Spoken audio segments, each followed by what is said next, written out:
What really makes trucks so great is how versatile they are. You know, they can haul heavy loads, tow heavy loads, go off-road, and even be comfortable daily drivers.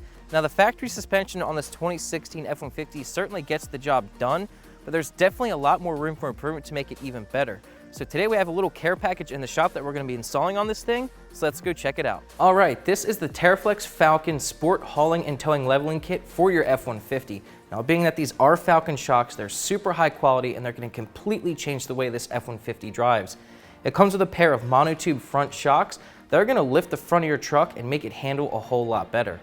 As you can see on the front strut, there are 4 levels of adjustment here to raise the front of the truck. It comes preset at the leveled setting, so this is going to lift the front of the truck about 2 inches. So you're going to get more comfort and control out of this as well as a level. But if you didn't want the level, you just want more comfort and control, you could put it at the stock height if you wanted to.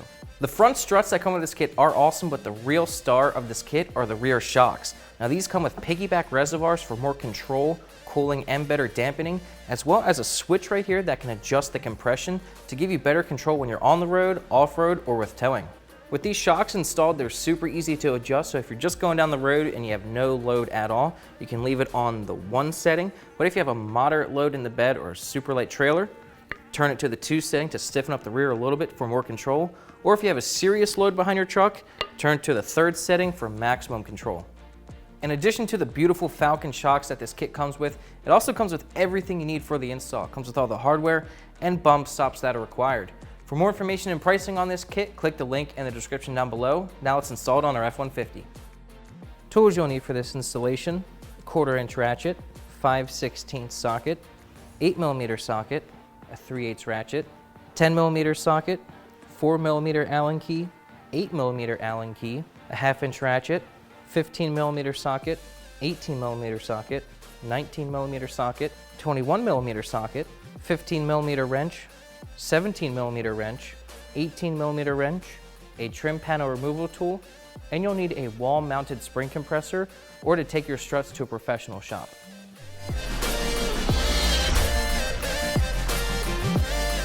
All right, we're going to be starting off with the front of the truck. We have it up in the air and the wheels off. The first thing we're going to do is remove this brake line right here. Grab an 8mm socket and remove this bolt right here. This is on the ABS line. Next is the 10mm bolt on the brake hose. Use a flathead screwdriver or a trim panel removal tool to remove this clip holding on the ABS line.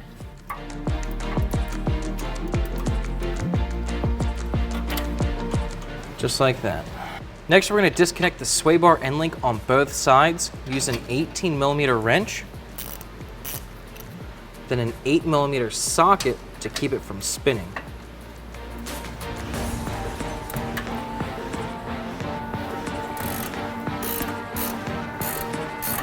The next thing we're going to remove is the axle nut. This will give us a lot more wiggle room when we're moving the strut and putting the new one in. Grab yourself a pair of vice grips or pliers. Grab onto this cap, but barely put any pressure on it, just enough to hold it to where you can wiggle it off. Remove the nut with a 15mm socket. Loosen the upper ball joint nut, but don't fully remove it just yet. Loosen it a couple threads, then you're going to hit the steering knuckle right here with a hammer to separate the ball joint from the knuckle. Once you break it loose, you can fully remove the nut. Remove the outer tie rod next. Usually you can just use a 21mm socket on this nut, but if it starts to spin, you will need a 21mm wrench and a 10mm socket.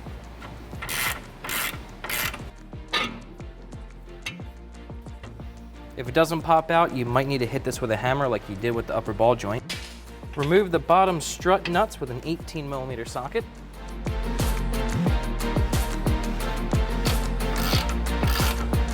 To relieve this tension from the brake hose, we're going to unbolt the brake hose bracket right here.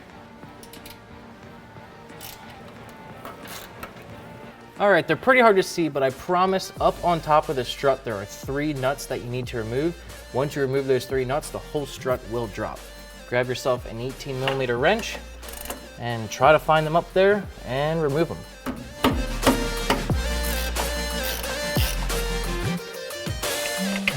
With all 3 nuts from the top removed, push down on the control arm.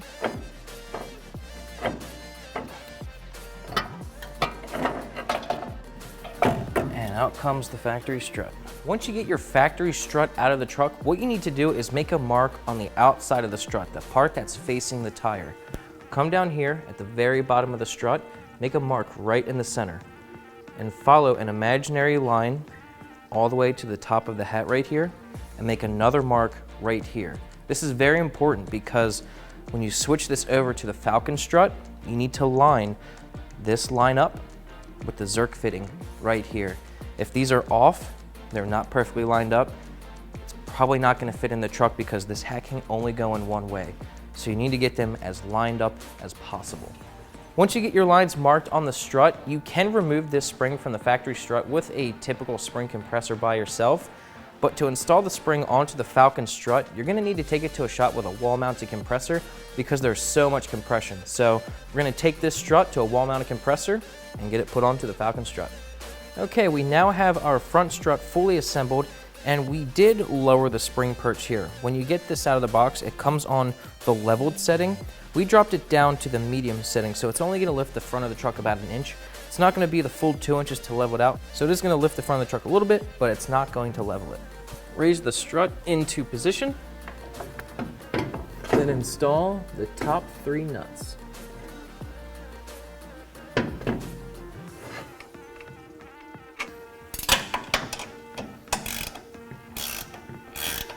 Lift up on the lower control arm and install the nut on the sway bar end link. Then you're going to push back on the steering knuckle, slide the axle into the hub, and install the axle nut. Reinstall the tie rod.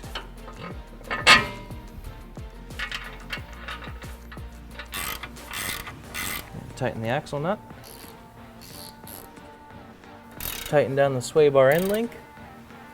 Take the bolts provided with the kit, put a washer on it, slide it up through the bottom of the lower control arm, and thread the bolts into the strut.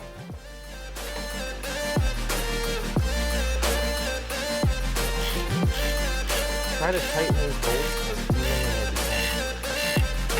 you can. This part can be a little tricky, but now you're going to attach the upper ball joint to the steering knuckle.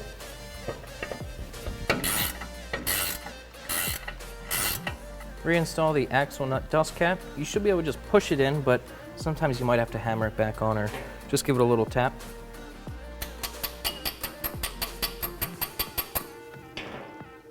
Reattach the brake line and hose.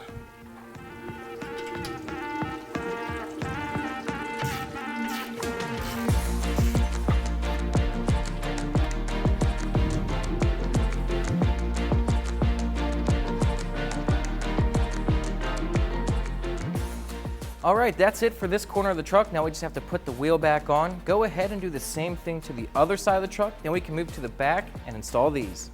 All right, we're at the rear of the truck now, so we're gonna be working with our new Falcon rear shocks. And like I said earlier, these are adjustable, and I'll demonstrate that for you.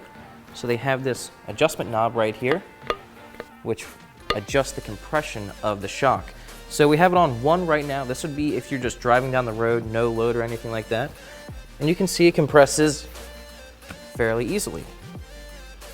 We'll flip it to the 2 setting. This would be for a moderate load or a light trailer. Stiffer,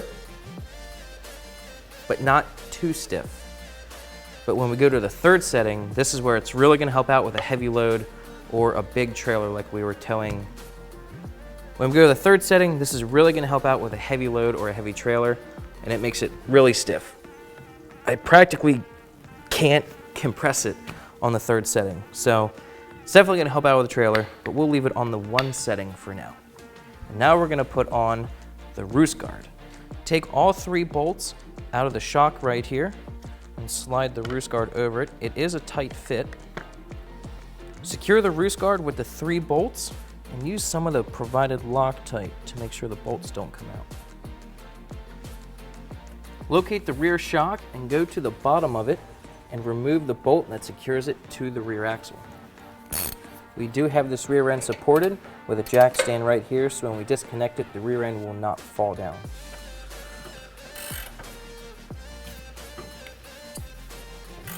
Use the same tools and remove the bolt on top of the shock.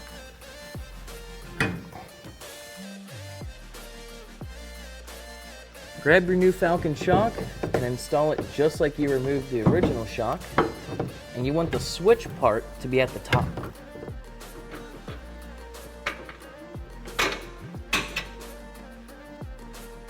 Don't fully tighten this bolt just yet, just get the nut started. This part can be a little tricky. What you need to do is compress the shock a little bit, push it up, and then you need to bring it over here to the rear axle and get the bolt through to secure it. Might take you a couple tries to do this.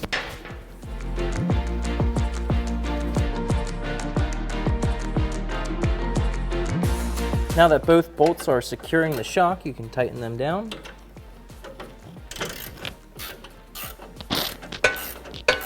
And now you can move up top and tighten that bolt as well.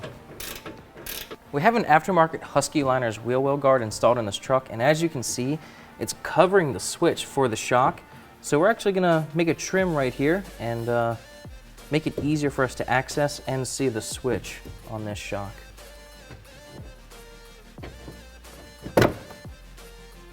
Oh yeah, this is much better. Now we can actually see this beautiful shock and also adjust it for when we need to. We're moving on to replacing the factory bump stops. Grab a 13mm socket and go in the very center of the bump stop and remove the bolt. Grab one of the provided bolts, put some blue Loctite on the threads, slide it through your Falcon bump stop base, and thread this in to the factory bump stop location. You're going to use an 8mm Allen key. Then you're going to snap into place the Falcon bump stop into the base.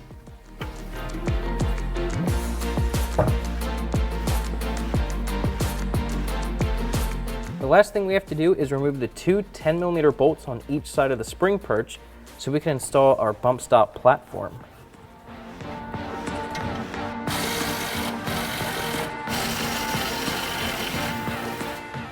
Place your bump stop platform on the axle and get these brackets on the outside of it. Then you can reinstall the original bolts. Install the same bolt on the other side. And our install is now finished. All right guys, we got our TeraFlex Falcon suspension kit installed in our 2016 F150. And other than having to take the strut to a shop because you need a wall-mounted compressor, the install is very straightforward, super easy to do, and now the truck drives absolutely amazing. We actually did another video comparing how this truck drives with the Falcon suspension compared to the factory. We drove it on the road, off-road, and we towed with it. So if you want to see that video and see how worth it this kit actually is, click the link down below. I hope you enjoyed this video, and we'll see you next time. We hope you enjoyed this video. To subscribe to our YouTube channel, click the link right here. And for more videos like this one, check out this playlist.